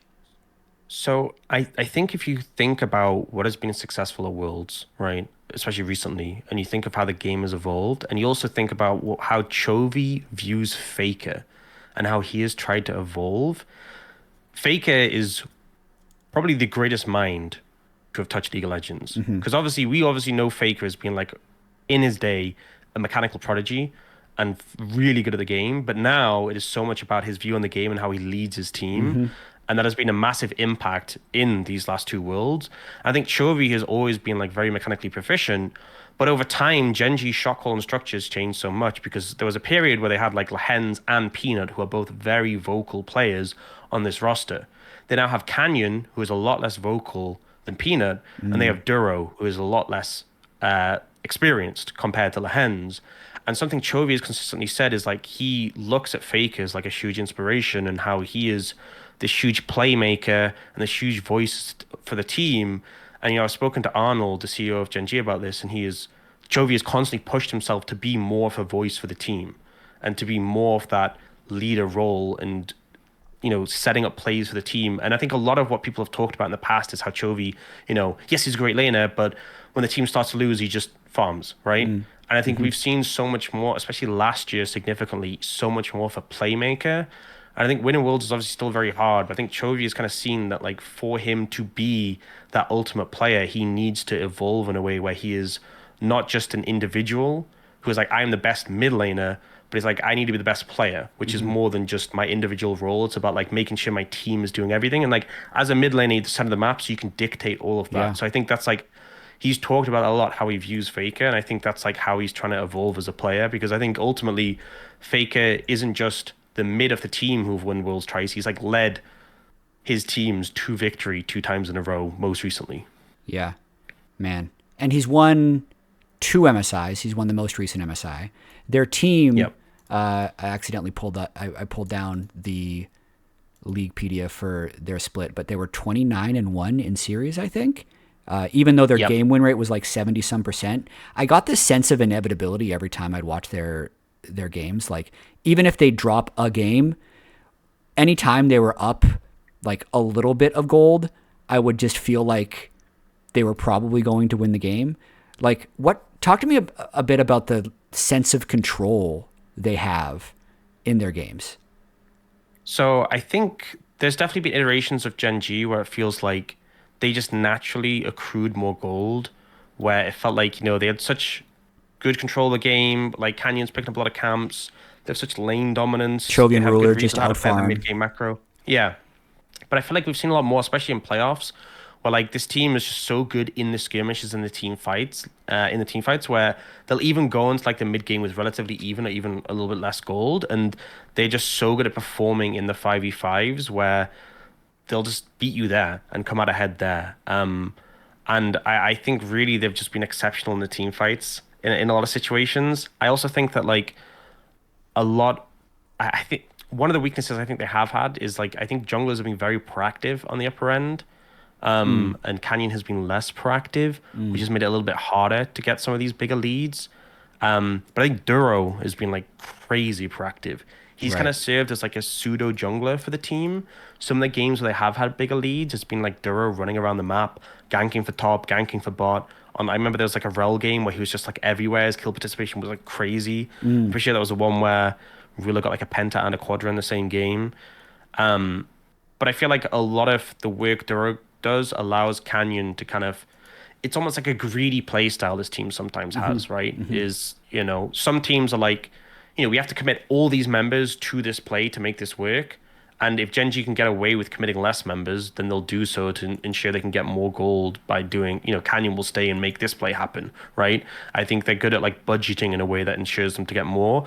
But again, I think playoffs, we definitely saw more of them just going in with even game states and able to team fight and come out ahead there, because I think they have such confidence in the ability of their players when it comes to those 5v5s. I think obviously Rule is a big piece of that with how good he is in team fights, but I also think Keen is just like crazy.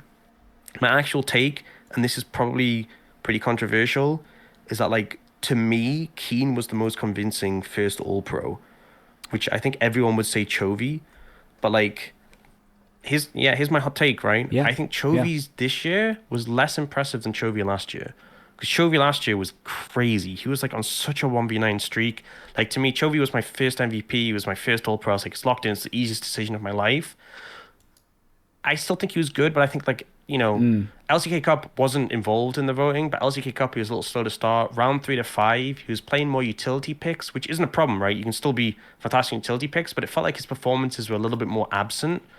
And he was Yeah. just like, he was still doing his job, and his stats are still great. They're always great, but Well, like he didn't feel It's really interesting as game warping. when you mention that, because Fearless didn't exist last year. We also had 80 carries mid for a lot of the year. So I look at all splits 2024. He had 37 Corki games, 21 Azir games, 13 Tristana games as his most played picks. And then high win rates on all of them. Those are all carry picks. You go to this year, Galio is his most played with 22 games. Yeah. Also his highest winner champion for what it's worth, 86%. So the team really worked well with him on Galio. Then it goes Azir, Ahri, Talia, Aurora, Rise. But those aren't, like, the 80 carry meta is gone as well. So it's not like he just needs to get 300 CS by 25 minutes. And it does sound like he almost embraced more of trying to play like Faker. And I know Galio hasn't been in meta, but it's his most played this year. I had to go back to like, basically it's never been in his top 10 most played champions for a year until this year. Yeah, but even to me, like even if a player has a great game on Galio, like I'll still be like, oh, he can, like I've been having this justice for supports thing personally in LCK because I feel like people haven't been appreciating the impact they can make. But like, we've had games where like Canyon and Chovy haven't done that much. Duro has been setting up like plays to make other people ahead, and then they win on the back of that. Or like, but to me, like Keen has been crazy because like I think in Fearless specifically, and again, like I still think Chovy's the best mid. I just want to clear that out of the way. But I just think Keen has been so insane because like the way I view top laners is, when you have those top laners who you view like Zeus is a great example. Like Zeus is very much like a carry top laner, right? You view him as like a high economy top laner. You view him as someone who wants to get counter pick, wants to be the carry, but he will play tanks, right? He Right. absolutely will play tanks, Yeah. right? But it kind of feels like he's role playing as a tank player, right? He's definitely more proficient on the carries. I feel like Keen is a unique example where like he doesn't have an identity and he just seamlessly switches between. Like he will have games where he's playing like Aurora into Rumble, and we saw this matchup a lot in the LCK as a counter pick. Keen was the most ruthless. Playing Aurora into Rumble, he would just ram that matchup down your throat, and like you just wouldn't be able to get farm if you're playing that into him. And then the next game, he's playing Ornn, and he's Right. being pressured, and they're trying to make things happen, and he just gives nothing up. And then in team fights, he's hitting the knockups on the E consistently, not just off his Q, but off like walls of terrain constantly. He knows how to take space. He knows exactly where he can step. He knows how to make sure he doesn't die. And I feel like, Coach Kim even called him the coach's dream. I feel like he's the perfect top laner for Fearless, and he can play either style, like as if he is both a tank and a carry player. And Right. you can strong side him, you can weak side him, you can do anything with him. And he's just so flexible. And I think Keen is just like so good Yeah. to me. No, I love that. I mean, Gwen is his most played, 87% win rate on Gwen. They won so many of their games. Their win rates are always going to be impressive. They won 73% of their games Yeah. on the year. But yeah, that's a standout. He didn't lose a game on Ambessa all year. But then, to your point, like, still plays a bunch of Scion, plays a bunch of Ornn. His win rates are a little lower on those picks. But yeah, I feel like the games that I have caught, it never seems like, oh, wow, Keen is on a tank. Look out. He's not going to be performing. It just means that Ruler and Chovy get to have more farm, which is never a problem. So, Yeah. yeah, they're just such a formidable team. If they fail, and I know this is almost unfair, we only spent like 5 or 10 minutes praising them, but it's because they've been so dominant. If they fail, what do you think is going to be the reason that they don't win?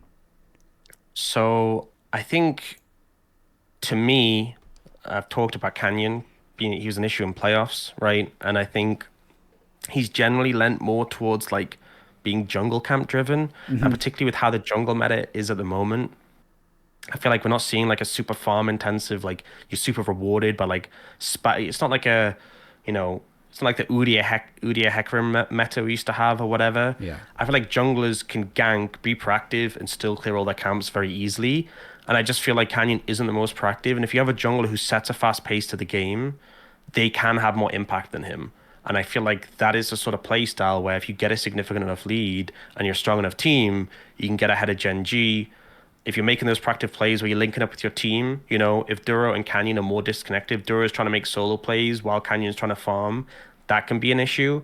I also think that Duro, to his credit, has been phenomenal, and they've given him a lot of confidence. Like he's been bringing out the Blitzcrank as a clutch pick when they've needed it, but he's still very new, right? And I'm personally confident that like he's lived up in these high pressure situations, and obviously they did win MSI, but Worlds is a different beast, so I'm hoping he holds up there.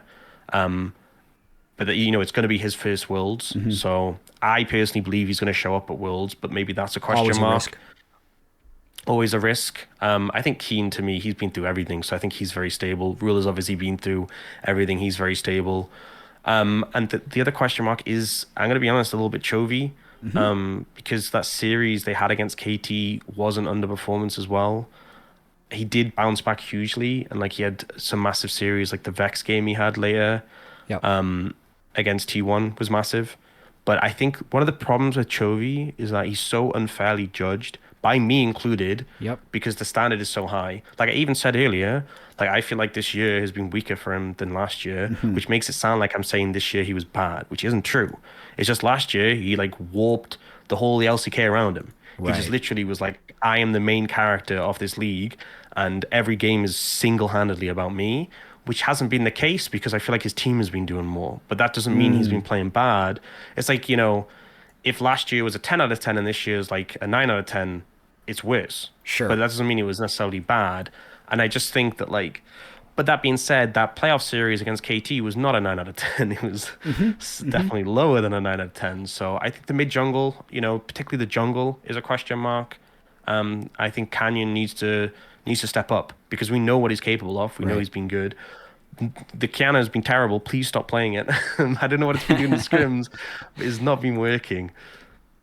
Yeah, Chovy is always a player who gets highly criticized at Worlds because he almost always comes in as one of the favorites. So like at enough, you go into Worlds 5 times as a favorite and you never win. Eventually they're going to say you're underperforming. And if there is like a Worlds weakness, and I don't necessarily think this is a domestic weakness, it's like X factor at Worlds does seem to go down. And that's a bit of a ambiguous term, but it's basically how often are you making this kind of unpredictable looking play that breaks the game in some way.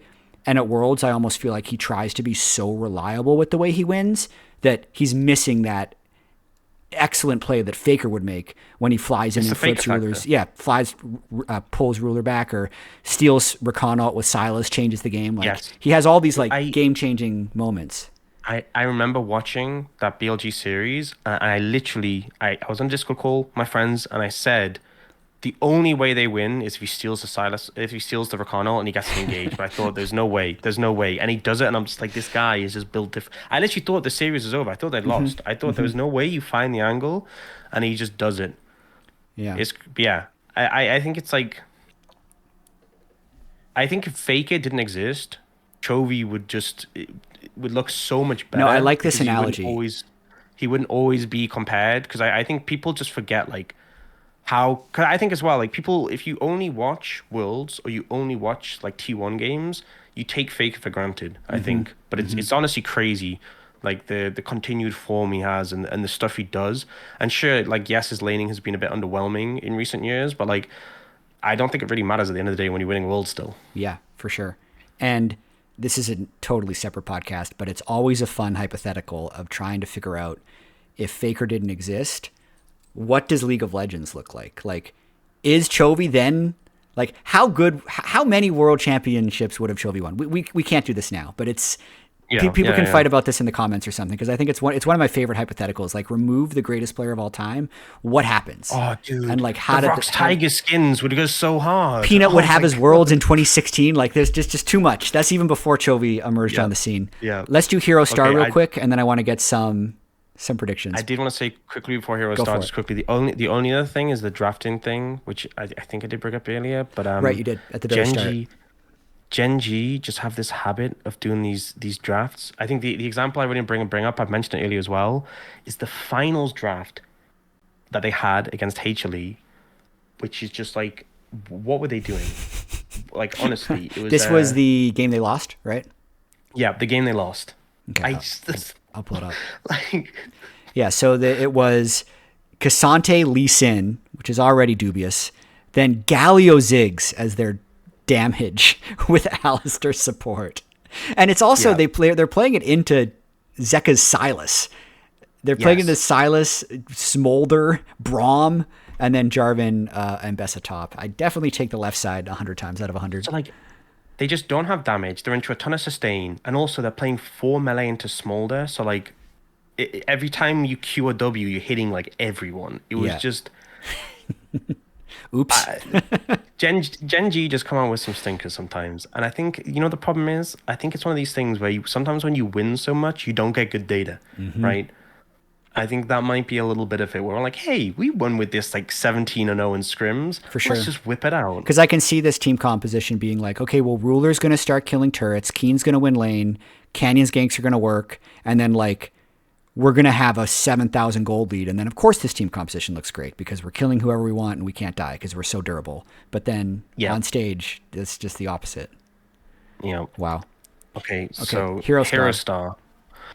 Are you going Keen over Chovy? Or is it only within his role that he's better? I'm going Keen over Chovy. I know it's controversial. I know I'm going to do it. Chovy last year was insane. Chovy's still an exceptional player. I know a lot of people would still say Chovy's best player in the world.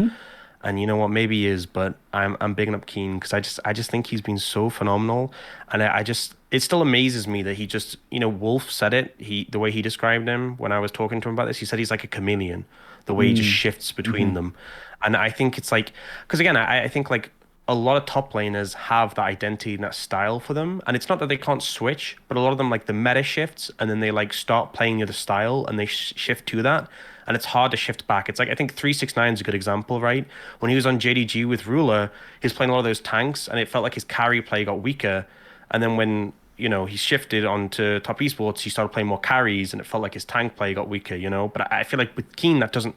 He just game by game, he can just bounce between. I think Keen just has such a great play style, no matter what he's playing. He just fully gets it. And we're not even mentioning Ruler, which is insane. GenG, there's a reason they're the best team in the world. Like every role, you can make an argument that they're incredible. There's a lot of good players on this team, and for me, my hero again, it's my hero. So I'm going with Duro because I feel like Duro has just had such a insane glow up. And I'm gonna be honest, when Duro first came on this team, I genuinely thought he was just gonna be like, look, we need his support. He's pretty cheap. He was in the LCK. He was middle of the pack. He'll do. Right? Do we need that good of a support on this team? Probably not, right? Look at our rest of our roster.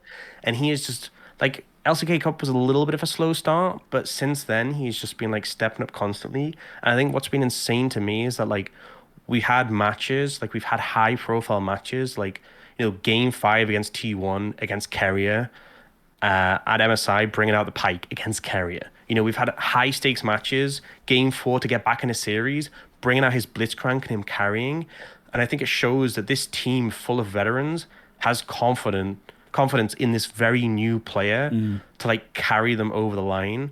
And it's his first Worlds, and I just can't wait for like people to really see him as more than just, oh, he's just, like the rookie on a team with a bunch of superstars, and like the fact he's growing into a superstar in his own right, And I think that like what bothers me sometimes is like I think Carrier is like a phenomenal player, right? And he deserves all the praise he gets. But I think that like sometimes people view Carrier in that lens of being like he is the carry support, and then other supports are like he's a support. And it's such a different view. We had this earlier this season where like Carrier was getting like, I think we had POMs for Carrier, it was like 5 in a row. Right. And then we had one other player had a POM, and then no one else got them. And it was like no one was getting them, and like Duro was having like these crazy carry performances, and it was just like, you know what? That was a great game from Ruler.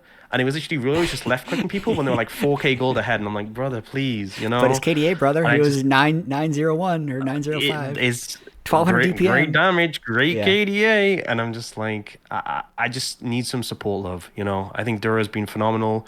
Arnold, CEO of GenG, always talks about it, how like they were surprised. They were really surprised that like it worked so well.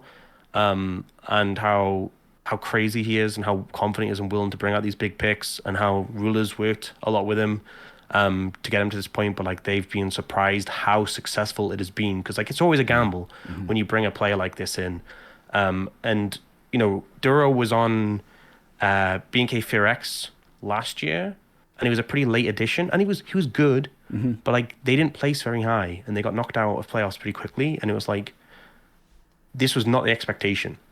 This guy was well deserving of his first All Pro, and like the only player who's been like competitive with him in terms of form has been Carrier. So it's like it's been crazy. It is pretty crazy, even with the fact that they were the best team, that he got voted first team support with the brand recognition that Carrier has.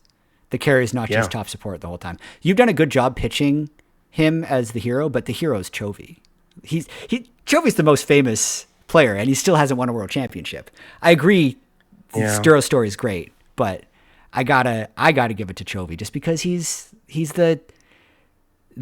supposed to be the guy, the next one who takes over. He's going to be the greatest player of all time if he wins like 3 world championships. That's fair, and I respect it. Maybe 5. And that's why I said it's my hero. That's why he's my hero. I agree. Duro's my hero. You couched it appropriately. Quick little game before we end. I appreciate you taking the time as well. What do you think the percentage chance is that an LCK team wins Worlds? Any of the 4? Oh. Because I know you followed the LPL, but you're probably not completely done your prep, so you're allowed to change this later. But Yeah. as of now, which is, the 5th of October, the 6th for you because you're in the future in Korea. But I think it's pretty high. 70, 75, 60? I'm thinking like The suspense. I'm thinking like probably like 80. 4 out of 5. Okay. We're continuing the game. 4 out of 5. That's big. I mean, at the same time, they've won. GenG wins MSI. T1 has been winning worlds. It's been the last time a LCK or LPL team won the world championship was 2021 with EDG. So it's been a while. We're on a big streak, and we have a good spread of teams. Yeah. So you got a lot of chances. You can have individuals choke, and the other teams will still step up. So now you have those 80 points to spend. Oh, You're distributing it amongst the 4 teams. okay. I know it's kind of hard, so I'll fill for you, but it's essentially based off of what you've told me. I'm going to put, mainly because GenG just like hasn't done it before at Worlds, I'm only going to give them a little bit less than half of the points. So I'll give them 35 points. Yeah. And then I'm going to give HLE and T1 20 each. T1 would have more if they didn't have that elimination game right off the bat. And I'm going to give KT 5 points. You know what? I'm not going to lie. I was kind of thinking something similar. I've been listening to you. I've been paying attention. So I think it's a good spread. I think the fact that T1 have that first match, that curveball, I think it put them in the danger zone. Yeah. I think if T1 get through that first match, I think it bumps them up. It may honestly, maybe the 80 goes to 85 and they get that extra 5, because then they're in. Then they have the 4th team in. Fair. And they've also taken IG out, right? True. Yeah. Then there's only 3 LPL teams left. They can do another full Yeah. sweep of the LPL if they make that run. Yeah. And honestly, if they lose, that's a big dent in the other direction. True. It immediately drops. If we've given them 20 of the points, it's like now it's only a 60% chance. Okay. You've been awesome. Hour 51 minutes. This is actually the longest JLXP I've ever done. Episode 106 is the longest. You've done it. I knew it. I'm such a yapper. It's great. No, this is great. I didn't get a chance to watch LCK super closely, so I feel like I've learned a lot. Hopefully people enjoyed it. Make sure if you are subscribed to this channel, thank you. I haven't posted in almost 12 months. So I hope that this even gets pushed on someone's algorithm somewhere because it's disappeared from existence. Aux, I really hope you have a good time at Worlds. I really hope you enjoy it. You're so passionate about League of Legends and the LCK, so I think you're going to have a lot of fun. Thank you. All right. Is there any final thoughts you want to say about LCK before we sign off? Honestly, I've just been having a great time at the LCK, and shout out to all the fans who support the league so passionately, and I love seeing that passion every day, especially when they argue with me on Twitter. It's been great. If you don't, what's your Twitter handle? It's Auxcasts. Auxcast. Give Aux a follow. He will argue with you if you disagree. That's your special feature. And it's all. I'm always. I like discussing stuff with people. Yeah. It's, as you may have noticed from this very long discussion. Talking about League of Legends, you're in the correct profession. Yeah. Okay. Thanks again. I know you stayed up late for this, so thanks again, and get some sleep. I'll see you at Worlds. Well, right. I will watch you at Worlds. I'm not going to Worlds, but you are. So have fun. Yeah. See ya. Thank you. See ya. Bye. Bye.